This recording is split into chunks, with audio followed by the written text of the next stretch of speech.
वैष्णवी मृत्यू प्रकरणी सासरा आणि दिराला बेड्या। राजेंद्र हगवणे आणि सुशील हगवणे 7 दिवसांपासून होते फरार।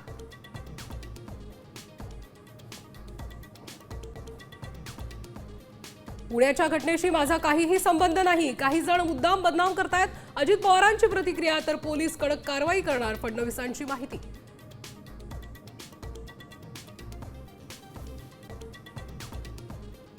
पवनचक्कीच्या वादातून बीडमध्ये पुन्हा गोळीबार, एकाचा मृत्यू। नेकनूर पोलीस स्टेशनच्या हद्दीतील घटना।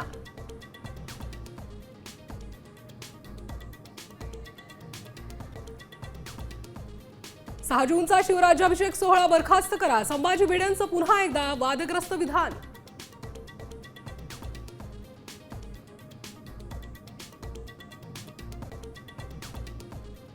महाराष्ट्रासाठी पुढचे 24 तास महत्त्वाचे, अरबी समुद्र खवळण्याची शक्यता।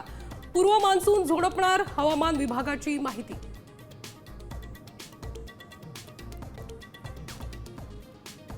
राज्यात आज मान्सून पूर्व पावसाचा अंदाज। रायगड रत्नागिरीत रेड अलर्ट जारी। मुंबई ठाणे नवी मुंबईतही पावसाचा अंदाज।